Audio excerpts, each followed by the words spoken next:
Post Operation Sindoor, our Honorable Prime Minister has said that India will not be deterred by nuclear blackmail. It would be prudent to take this into a security calculus. Preparedness against nuclear threat contributes toward deterrence against its use. Whether on the front lines of conflict, in makeshift field hospitals, aboard ships, on the seas, or in peacetime garrisons and humanitarian missions, your dedication has brought comfort to the wounded, solace to the distressed, and hope to the hopeless.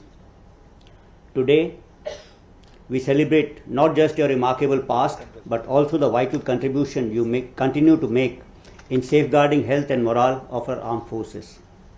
This occasion also honors the veterans and former Additional Director Generals whose leadership has laid the foundation for service known for discipline, devotion, and dignity. I firmly believe that nurses are the heartbeat of healthcare, giving more than just care. They offer hope, comfort, and compassion when it's needed the most. As we mark the centenary milestones, we must also focus on a critical but often overlooked truth that those who heal also need healing. It's heartening to see that this scientific session focuses not only on critical expertise but also on emotional and psychological well-being of the caregiver themselves. In our pursuit of operational readiness and combat fitness, we must remember that the strength of our forces lies equally in the well-being of those who care for them. Caregivers in uniform, our nursing officers, are often first to respond and almost last to rest. While they uphold the highest standards of military discipline and medical excellence, they also silently bear the emotional toll of caregiving. Now, of course, I would like to place the military nursing service in the context of present and future challenges. MNS, of course, we know that we are here for the centenary celebrations, and it was established 100 years ago, but it needs to also evolve with time.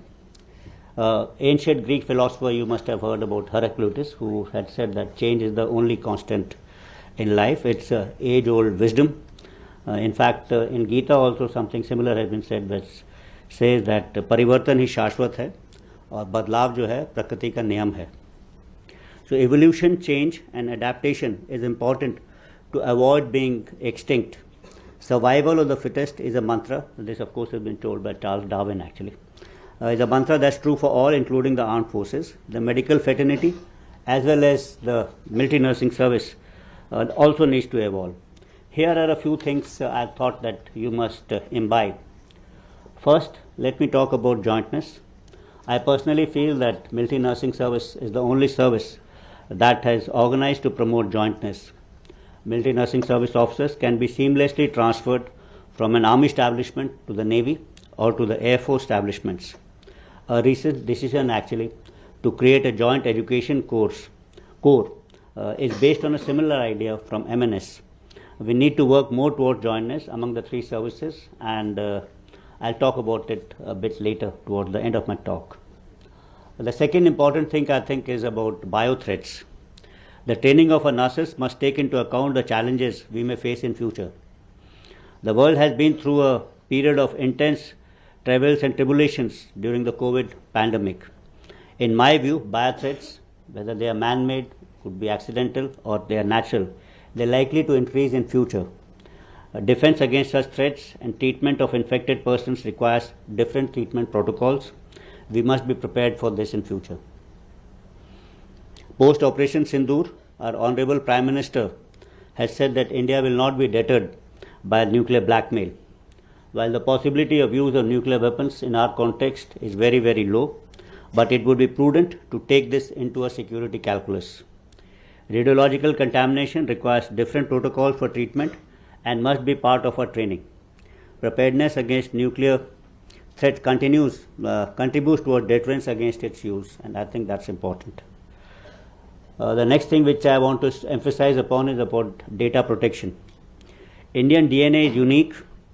Our immune system reacts differently to different environment or infections. At the macro level, individual medical data protection is equally important and includes case histories, reports, and medical health records. Operational data like casualty figures, deployment related to health patterns, evacuation plans also need to be secured from leakages. Role-based access and encryption of medical data is very relevant in today's era of data-centric warfare, where access to information will allow enemy or give him a bit of advantage over us. While data security and data protection is not directly the responsibility of M&S, but you must be aware of all these types of challenges. Cyber security, after all, it's like NBC, is everyone should be prepared for it. Lastly, I'll talk about integration. I started with jointness. I started with jointness and I'll graduate to its successor, that's integration, that follows jointness. Nursing services should be able to help civil administration during crisis. Similarly, we should be able to absorb nursing talent available outside the country into the military ecosystem in times of crisis. Nursing should be treated as a national resource and should be utilized as such. More research and coordination on this particular aspect is happy, and I'm very happy that Mr. Dilip Kumar is here. I've been told about this continued nursing education. This, I think, is an excellent initiative and a step in the right direction, bringing attention to resilience building, mental health, emotional intelligence, and the need for structured support system for our nursing officers. Let us foster a culture of where empathy is seen not as a soft skill, but as a strategic strength, where caring for the caregiver also becomes a command priority. As part of my concluding remarks, I would like to say that every officer of the military nursing service, past and present, to know that your dedication has built trust, your courage has saved lives, and your compassion has touched generations of soldiers and their families.